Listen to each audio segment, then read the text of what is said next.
Taylor and Polly here from Beaten Jeans. And today we are going to be having another interview for Stomach Cancer Awareness. And we know that Stomach Cancer Awareness Month is done with, but we've had such great response with these interviews and people are finding them to be so helpful. And today we're going to be interviewing Nancy Brown. She was nice enough to volunteer her sharing her journey with us, and so we are very excited and looking forward to speaking with Nancy. So we are going to go ahead and invite her in now. Hi, Mom.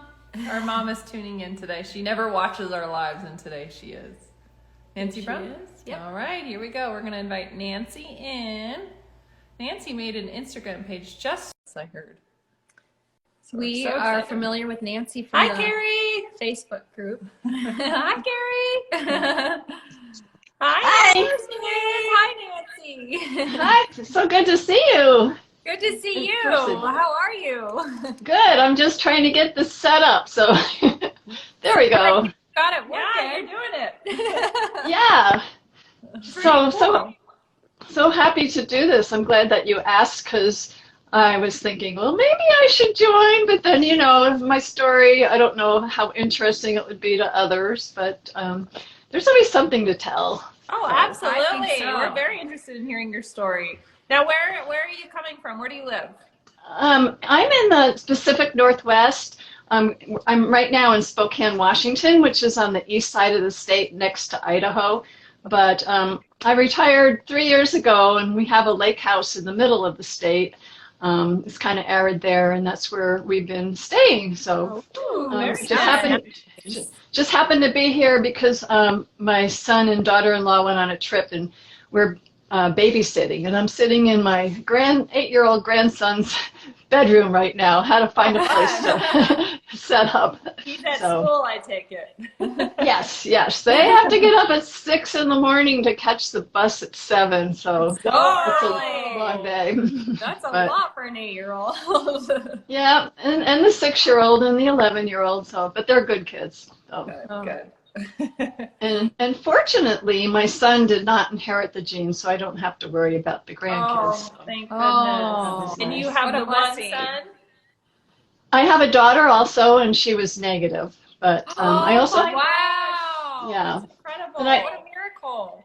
Yes, I was the only one that had breast cancer in my family, and the only one that we knew of that had CDH1. And I'm like, well, somebody's got to start somewhere, and we didn't know where it came from. But I also have the CHEK2 gene, which is for breast cancer. So my son inherited that. So when his girls get older, they'll have to start mammograms and so on early for that. But so, but we're feeling pretty. The two genes that you have, does that make your risk exponentially higher? Yes. They're both high for breast cancer, and the CHEK2 is also colon cancer. So my son will start colonoscopies usually at the right age of 40, not any sooner. Nobody in our family had colon cancer either. So it's a luck of the draw. But they think I got de novo. Were you the first in your family, perhaps, that had the CDH1? Well, the CDH1 was kind of interesting because I first had the breast cancer, and back then they didn't check for CDH1, and it was BRCA1 and 2 negative. And years later, as a nurse practitioner, I was at a health conference, and they had Myriad Labs had a booth there. So I was talking to them, and she said, you know, we now test for all these other genes. So I decided to be proactive and just go ahead and get the extended test done, and that's when CDH1 came out. And my mouth dropped because in my mind I remembered my uncle who died of gastric cancer in his 50s, and he's the only one we know of. Mm-hmm. But we always thought it was because he smoked heavily and drank heavily, and he was a World War II Army sniper gun pilot, so he had a lot of PTSD. Right. And who knows, maybe all the smoking and drinking turned it on, but yeah, that's where we're like, okay, it's in the family. And it took up until just last week for my one cousin to get tested. And the only reason he did was because his two daughters decided to get tested. One of them, she's like 37, ended up with rectal cancer and was just finished chemo last year. And so they did genetic tests for her, and she's positive for CDH1, and so's her sister. Oh, so sorry. So I was the one, yeah, I let all my relatives know, and those that tested were negative except my cousin. So, Right. but Wow. Well, yeah, he's got it's great just, support with you having gone through. I know. You had And they, breast cancer with mastectomy, or did you tell us about that? so I found a lump. I know on one of your other interviews you wondered about a lump, and you know, I was doing my mammograms and breast self exams, and I had provider exams 3 months prior, and then I was just soaping up, and I felt this lump about the size of my little pinky. And so I went to a breast specialist. They did ultrasound. They didn't do MRI then, and that was all negative. And she's like, well, you know, you're young. Let's just watch it. You drink caffeine, so stop all that. That can make lobular breasts or lumpy breasts.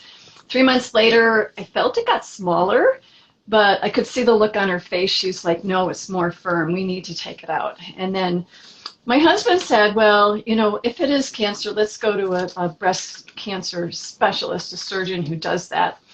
And even he was fooled.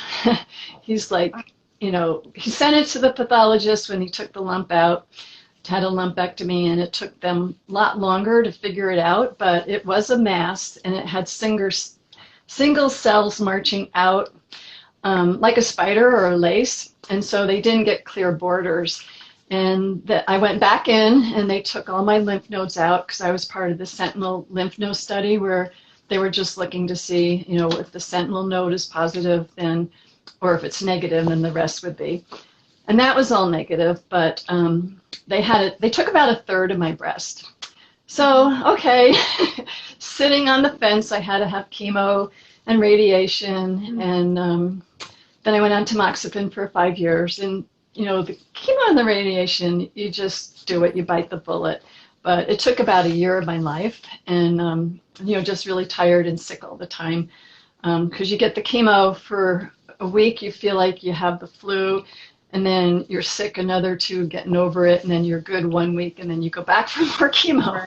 A lot of yeah. So that wasn't fun. So a few years later, I was watching the news, and I had been a Navy nurse in Camp Lejeune, North Carolina, and they had a story about a cluster of over 100 men with breast cancer due to toxic drinking water. And I was there during that time when dry cleaning fluid had leaked into the ground, into the drinking water, and degreasers from cleaning the chemicals was in the drinking fluid. So I researched the chemicals, you know, PCE, TC, vinyl chloride, benzene, 600 times over the legal limit, caused breast cancer in rats. So I'm like, aha, that's how I got breast cancer, because I drank for 2 years drinking water. So I ended up going to the VA, and they're like, gave me, you know, they treat me now for breast cancer because of a disability connected to that. I never thought it was CDH1, but in my mind, I think that turned it on. I think, you know, you had the signet red pills and you turned it on. So later, when I found out the CDH1 and CHEK2, all my doctors were like, you got to have your stomach out. You got to take off your breasts because you're so high risk. You've had toxic chemical exposure. You got the CHEK2. You've had breast cancer. You got the CDH1. And I'm like, oh, my mammograms have been negative for 22 years. My MRIs have been negative for 22 years, so I'm not so worried. And then she said, you know what? It was lobular before. It may come back triple negative, and we don't have a treatment for that. Oh, my God. So I'm like, okay. Get them off. So, yeah, so I like, okay, I'm asking people on our Facebook page, you know, what did you do first? And a lot of people were like, well, get the gastrectomy first because you lose weight, and then, you know, you don't have to worry about blah, blah, blah. And I'm like, oh, that's the bigger surgery. Do I really want to do it? And I'm like numb for like 6 months. I'm like denying that I need to have my stomach removed. You know, I kind of throw it out there to a girlfriend. you know, I have this mutation and they say I need to have my stomach removed, and the subject changes. And I'm like, Right. Yeah. okay. So I decided to do surveillance. And first of all, I went locally and I had to talk my GI doc into doing 30 biopsies. He's like, 30, but he did them and they were negative. And then he said, come back in 5 years, you're good. Oh. And I'm like, wait a minute, online it says you need to do this yearly. And so after a roundabout way, I ended up finding some doctors in Seattle and finding NIH, and decided to go to NIH, be part of the study, and had the mapping, you know, the 90 were negative, and then, gosh, I was still doing surveillance, and I'm like, okay, I'll just wait. And I happened to be on Facebook when one of our friends on Facebook posted about Christine Brown. I don't know if any of you knew her, that she had just died, and I didn't know her. So I wanted to see what her story was, and I'm going to read this because this is what changed my mind. Yeah. She wrote this a year before she died, or actually 9 months before she died. She had pretty much advanced cancer, had a gastrectomy. She had chemo, a gastrectomy, and then she had remission, and she was doing well, and then she had a recurrence, and it looked pretty bad. So she wrote, if you are on the fence about a total gastrectomy, if you feel like endoscopies are enough just because you feel fine, if you have a family member that doesn't want to get tested, I just say, do it.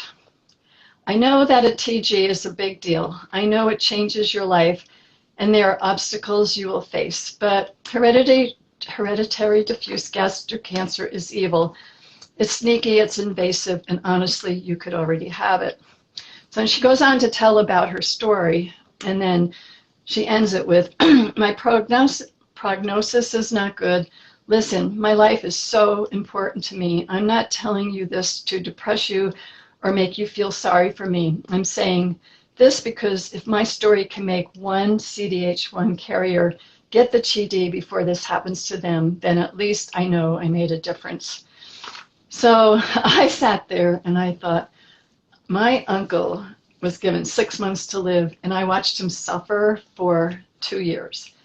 And it was not fun. And I had chemo, and it took a year of my life, and I didn't want to do that again. So even though with all the negative biopsies, and I felt good at the age of 66, I said, sign me up. And so that's when I changed my mind. Wow. Oh my. And yeah. And I know there's a lot of good with the surveillance now, and you know, maybe I would have thought that different, but at the same time, I was talking to 2 sisters who had been doing surveillance for 3 or 4 years, and they had no family history. And so I asked them what made them change their mind, and they said, you have to think of how much risk you want to take, you know, how much risk you want to take to tolerate worrying about it. And so I started thinking, yeah, I'm worrying about it, so that's also what helped me. It's something that always is in the back of your mind, constantly. Yeah. Yeah. Well, I figured that, you know, having the toxic water exposure, it had already turned up in my breast, so somewhere it's going to turn up again. And so, and this is so important for everybody to hear your story, that it's so important to be your own advocate, because there's doctors telling you, oh, you're good for 5 years. And since you did the research and you were knowledgeable about what was going on in your body, you were able to you know, find signs and listen to your heart and go with your intuition. And that's incredible. It probably saved your life. Yeah. And on the other hand, I kept thinking both my parents never had symptoms and lived to be old. So, you know, you always put that into the equation. You got to look at so many variables, and everybody, it's an individual decision. So, but then you're like, my parents weren't exposed to the toxic chemicals, and what was their lifestyle. And our food was so different back then too. It didn't have all these chemicals in it. Right. Yeah. So I had my gastrectomy 2.5 years ago, and I did come out with stage T1A. it was slightly extending into the lamina propria. I think it's the next layer, so it was a little bit bigger. And then last year, well, a year after my gastrectomy, I went and had a bilateral mastectomy, and I had both atypical lobular neoplasia in both breasts. So those were kind of starting to cook a little bit. So, so I'm done. I'm sorry. I'm confused because you said that you had to do chemo. You did chemo before you did the mastectomy? Before, when I was 44, the first time I found the lump, they look at the stage of the breast, and I think it was like 1B because it was so tiny. It would have been like 1A, but all those little fingers going out made it, I think, 0.6 to 0.9 centimeters. So it was just at the border of whether I need chemo or not. And they didn't think that you should go forward and have the double mastectomy then? No, back then, so this was, over 22 years ago or so, they were like, you can have a mastectomy or you can have a lumpectomy. And it would have just been the one breast because the BRCA1 and 2 were negative. And my doctor said, he was kind of like, if it was my wife, she would probably, have just the lumpectomy. A lot of women are going that way. And at the time, he said, the lumpectomies became in vogue because the women in France refused to have their breasts removed. They didn't want a total mastectomy. And so they did a lot of studies, and the survival were both were equal. So I already had the lumpectomy, and then the re-excision. They probably took about a third of my breast, the second re-excision, to get clear margins. Right. And then my medical oncologist said, you're sitting on the fence, your lymph nodes were all negative, but one single cell could have been floating in your bloodstream during surgery and could land.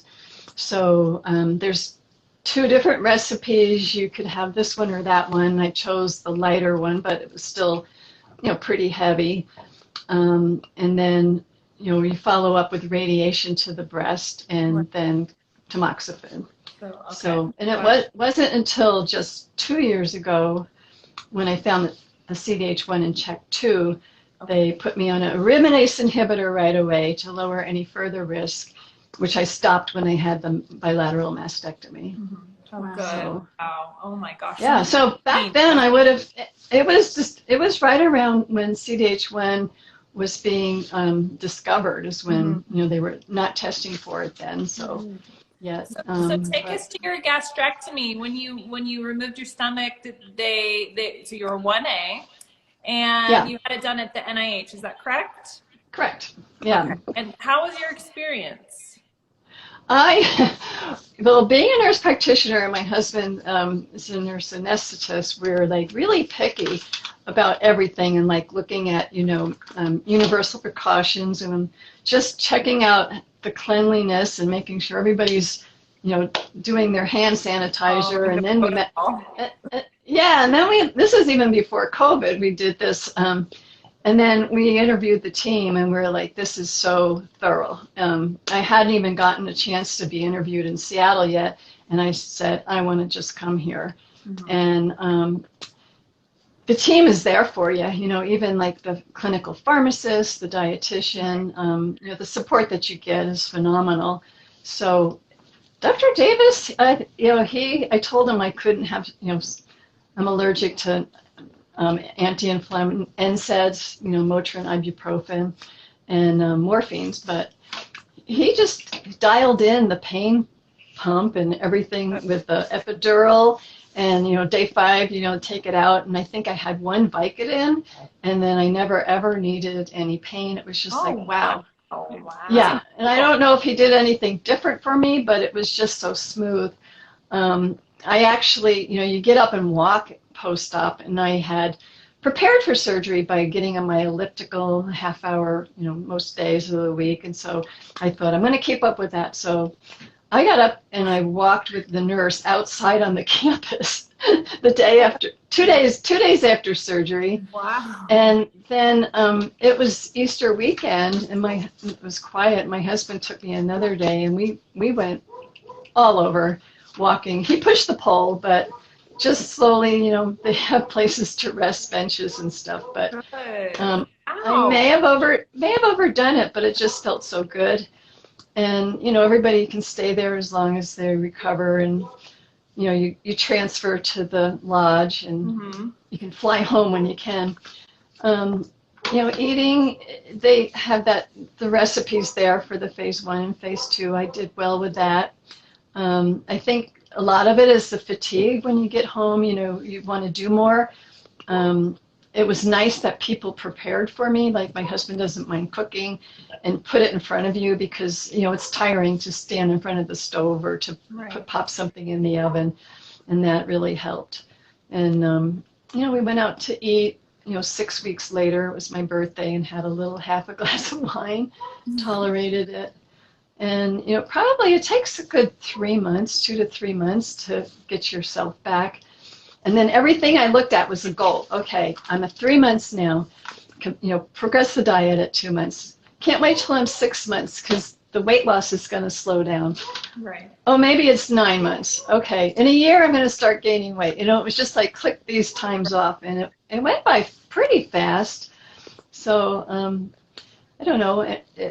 To me, I was very lucky. I didn't have any real troubles. At 4 months post-op, I developed suddenly a lactose and a whey intolerance, and that was kind of, yeah, it was really interesting because nothing changed in my diet, and all of a sudden I'd eat or drink something and I'd have to go to the bathroom, just like a bowel movement, and then started to be more each day every time I ate or drank, and then it started to be loose ones, and I got on with Rachel, the dietitian, right away, and she said, stop dairy, and it didn't get better. So a couple of days later, she said, stop all whey, and it was amazing difference. Wow. So we both stopped. It took about a week to figure it out, you know, just logging down what I was eating, but I lost 10 pounds in 1 week. Oh my gosh. Just couldn't, nothing was being absorbed, and it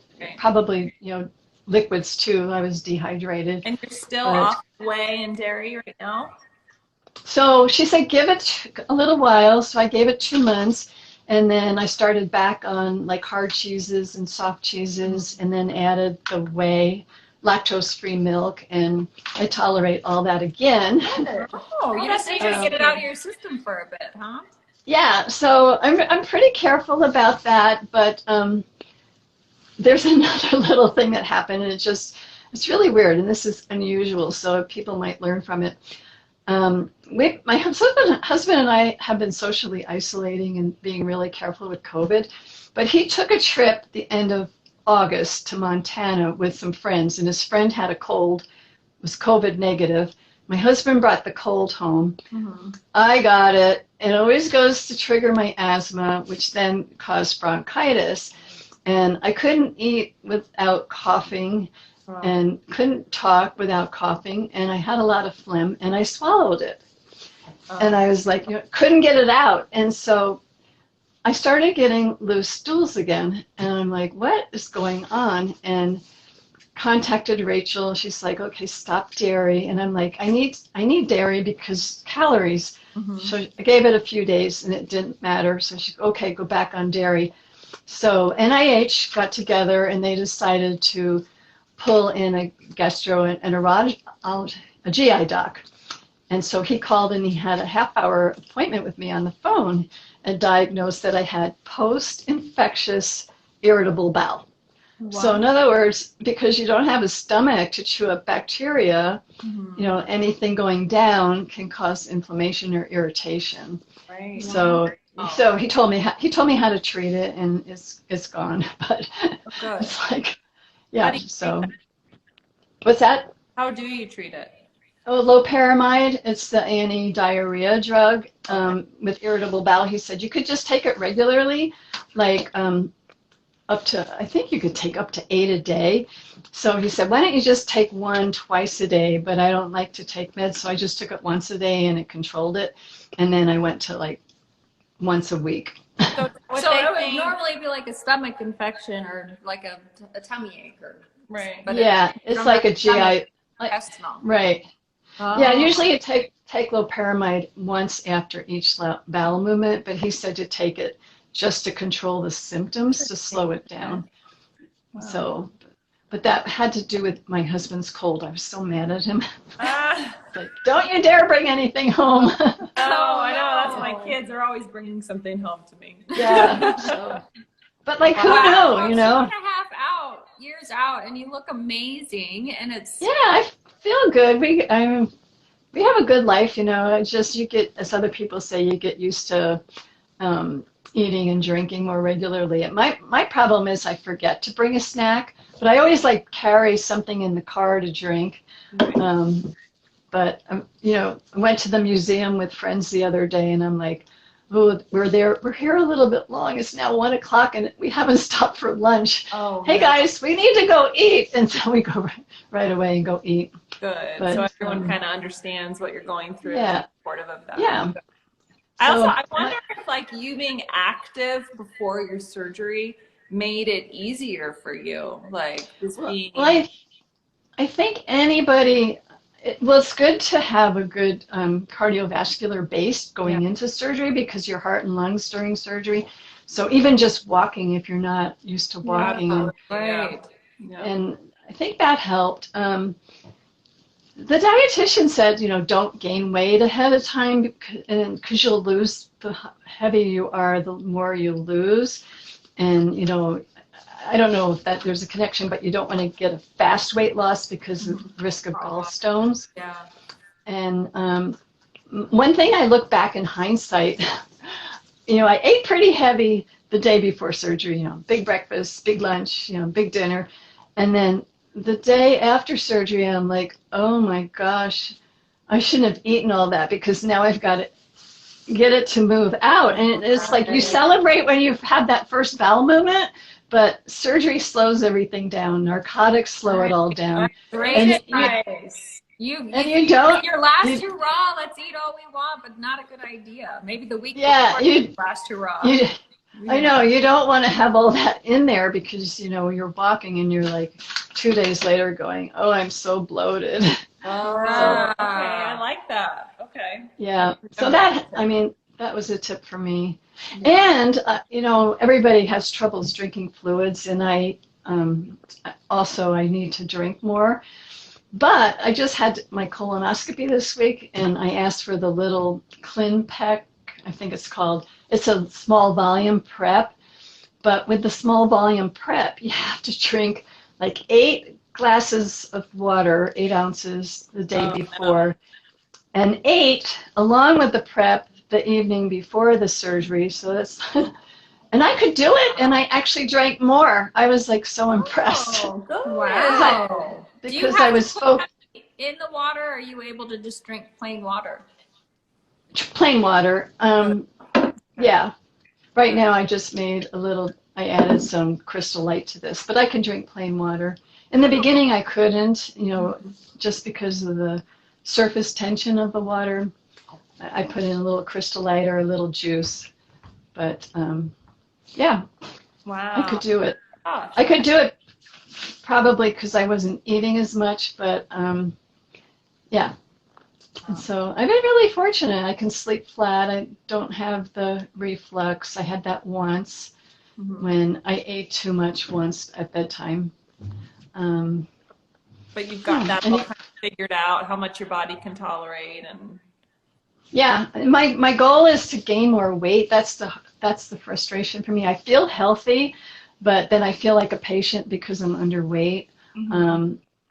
And I wouldn't have been underweight if I hadn't had that week of lactose intolerance. But it's hard to gain weight. Before I talk to Rachel, I go on and I log everything, and I can eat 2,000 calories and usually 100 to 120 grams of protein. Wow, and she's that's like, a lot. Yeah, that's what I usually do. And she's like, well, go to 2,500 calories. So then I tell her, I did it, Rachel, I did it. And she goes, oh, how did you do it? And I said, well, I had a glass of wine before dinner, and then I had dessert after. And she's like, she's like, well, that wasn't what I had in mind. So I heard that when you don't have a stomach, you can't get a buzz from alcohol. Is that true? No, you get a You strong can. It doesn't last as long. Oh, is that true? Right? I don't know. Yeah, in the beginning, when I first had a half a beer, I was like, whoa, this is going fast. But then I drank it slow, and you didn't feel it. But like, what did they say? With the little slogans, it's like you can drink and you can also be the designated driver. Because it goes right through you. It goes fast, yeah. So you can sip it and everything. I have a beer occasionally in the summer. It fills me up, but it does give me more of an appetite, and it does give me some calories. So just wait a while and then have dinner. But I can eat a fair amount, and then I just have protein drink and snacks. And are you back on your elliptical? Are you doing that still? Yeah, actually, this summer we did a lot of hiking, and like my husband, it's hunting season, bird hunting, and so we'll go out over hill, over dale, and be out for like 2-3 hours just hiking. Right. And so I do that, and the elliptical a little bit. Now that it's snowing out today, and so we're so jealous. Yeah, but when the weather's not so nice, I like to be outdoors. We'll do indoor stuff. I need to do weights. That's my downfall, just to gain some more muscle back. So if you're used to doing weights, I would recommend continuing it because it's easy to lose muscle. Right. Yeah. Well, we appreciate all your help and guidance on the Facebook group. You seem to really be one of the most helpful people on there. And seems I enjoy it. I've never had a question. You've always pointed me to a study or maybe somebody who may have experienced it. And I just want to say thank you for all of your help. I always like to learn and to research. And I think that's just innate with me with my working as a nurse practitioner all those years. And then I think it's fun if people can connect. And when I first went to NIH, I wandered up onto the ward and I met 3 different people at 3 different areas of post-op. And you just kind of become friends. And then when I was in surgery, they came for their 3-month visit and they came to visit. And it was kind of the basis of starting the Seahorse Buddy program, which Kate actually took over because she was thinking of that at the same time, and we're working together. So, if anybody is thinking about surgery or, wanting someone to talk to after surgery, that's a great program. And also, how great. Yeah. And also if you're going to a clinic or a hospital, just to let Susan know about your clinic date or appointment, because it's always fun to meet people. I started that last year. It is like a family. Like we're all kind of connected somehow. Yeah. Yeah. Like, because there's so few of us that have this mutation. We're the only people that understand what that diagnosis means. Right. So it feels good. How it feels. Right. Yeah. We're not alone. Right. Yeah. So. Well, we wondered if there was any bit of advice. You did give a lot of advice, but any additional words of wisdom since you've been through your hysterectomy and gastrectomy? I think before, the surveillance group is there. Also, in the mastectomy group also has a lot of people that you can bounce things off of. If you're weighing the risk, the risks of the odds of surveillance versus gastrectomy, there's a lot to think about to go through that process. It's a valuable experience. And then after surgery, I think just mostly listen to your body. If you're tired, sit down and rest, read a book, sleep in, let other people cook for you. If you have the energy, take that time to get outside and walk. I just think every day is going to be different, so there might be a few steps forward and some back, and just it does get better. Right. Yeah. And then donate to the No Stomach for Cancer site. Absolutely. Yeah, that's how we're going to find better ways of treating this. Spread the word. Yeah. So. Yeah. Well, Nancy, you've been so wonderful. It's so good getting to meet you and hear your story, and we appreciate it so much. Thanks for doing this, because every time I listen to one of your videos, it's, there's always something to learn, and I appreciate that, because it's you see people's names, but just to see a face makes it even better. It does. It does. And I feel like I've learned so much this last month. Like, it's going to make our decisions that much easier, I think. And yay. Well, good luck to you on your decisions. I know it's a difficult one. Yeah, Taylor and I want to continue doing these interviews. We think it's important to just hear each other's stories. Yeah. So yeah, that's good. I can give you some names of people I can think will be great too. Oh, yeah. Volunteer. All right. Thanks again. Thank you so much, Nancy. All right. Bye, everybody. Yeah. Yeah. Happy holidays. You Take too. care.